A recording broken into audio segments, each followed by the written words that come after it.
Ne, şiir mi?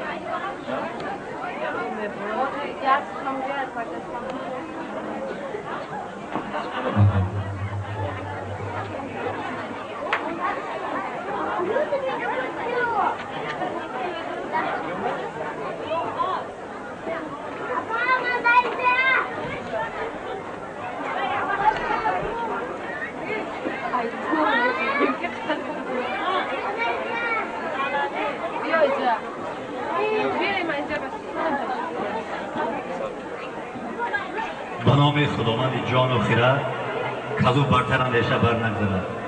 خداوند جان و خداوند رای، خداوند روزی ده رهنمای. هزاران درود و هزاران سلام بر روی محمد علیه السلام. ای دوستان مهربان، مهربان خوش آمدید. عزتشناس و قدردان بر بوستان خوش آمدید.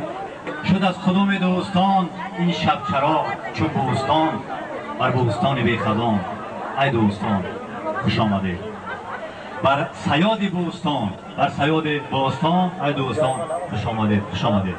عزیزان نور دیده همه شما را به این جشن مبارک بر روز عروسی و دامادی شادباش میگوییم و نور دیده تاجستر. بگذار با خدای مبارک شما عزیزان توی این شبه خوب گورا بگذارد و یک عمر در خاطر این دو نوجوان و طور نیک باقی میماند و عروس شه نازنین میشوند و باعث خوشبختی و خرسندی های ما و شماست که در بعد این شبه عروسی دامادی صنعتکار ورزیده و ناتکرار خوش‌سیما و خوش‌صدا آقای صالح خان با گروه سازی و آوازی‌اش در اینجا حضور دارند و حضور مبارک آنها برای ما و شما روی احرام تازه می‌بخشد. ما اطمینان کامل داریم که این صنعتکاران ارجمند با صدای گیرای خود، با آواز شیردار خود برای این مردم، برای این دهه، برای شما عزیزان، برای عروس داماد نازنین خدمت‌های باسازی میکنند. خوش آمدید صنعتکاران ارجمند آقای صالح خان به این بزم عروسی دامادی. عروس نازنین تویت مبارک، گلی بشکفته رویت مبارک. کمان دشمنت بشکسته بادا، کمان هر دو ابرویت مبارک. عروس داماد نازنین شما را یک بار دیگر سیمانه شادباش میگوییم و به شما بختی بیکنار آرزو میکنیم. خواهش اون میکنیم که در تخت بخت شما بشینید همراه دوستان و دوگانهای خود و صنعتکاران ارجمند همراه خویشان و تباران دوستان در خدمت شما آماده باشند. اینک از صنعتکاران ارجمند خواهش میکنیم برای این دو گلی نوشکسته، برای این عروس و داماد نازنین بنفشه و افضلشا که نامهای زیبا دارند، بهترین ترانه و سرود خود را دریغ ندارند. یک بار دیگر خوش آمدید آقای صالح خان. مرحمت، صحنه انتظاری شما.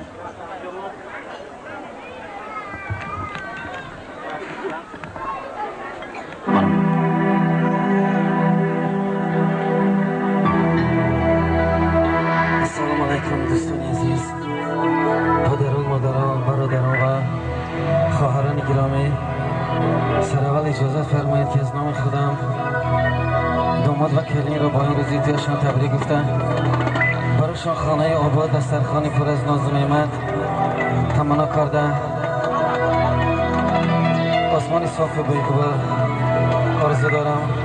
از خداوند متعال آرزو و امید دارم که این دو نوجوان که امروز به شاهراه زندگی قدم‌های اولین خود را می‌گذارند، بسیار قدم‌هایشان پربرکت، پرنور باشد تا آخرین عمر در پهلوی یکدیگر در خدمت پدر و مادر، خویش و تبار، یار و دیار تاجیکستان عزیز باشند.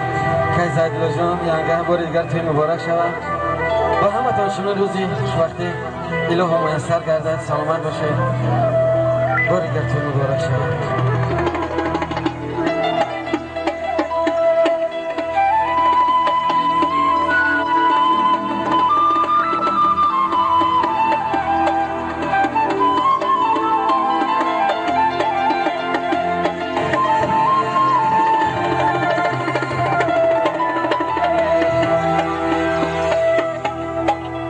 بهاران را خزان کردی رفتی،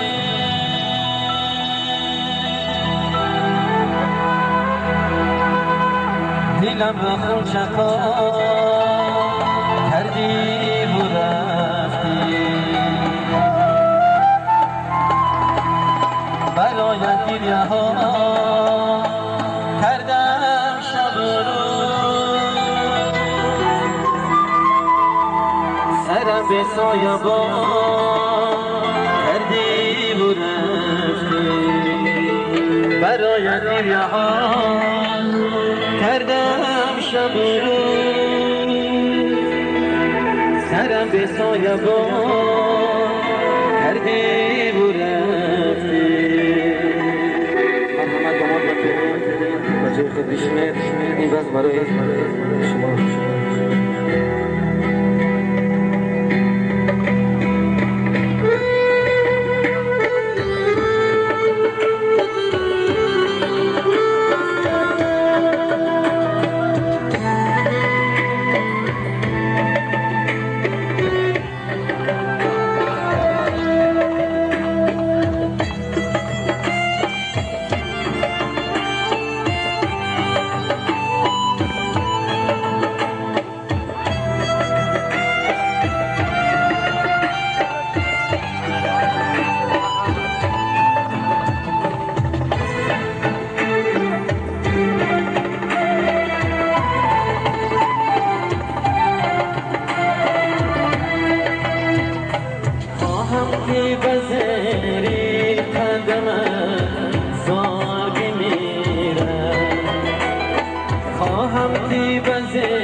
عزیز بار دیگر اکی زنگیرو یعنی با مناسبت توی فرزندانشون قبلی گفتن و این خاندان که قریب که همه صنعتکاران ولایت خبران از این درگاه نان و نمک خورده دستیار و مددگار شده است. بهر مایان بار دیگر توی مبارک گفتن در این خاندان تمام خوشهای زندگی را آرزو می‌کنم. سلامت باشید.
حبیبم نمیایی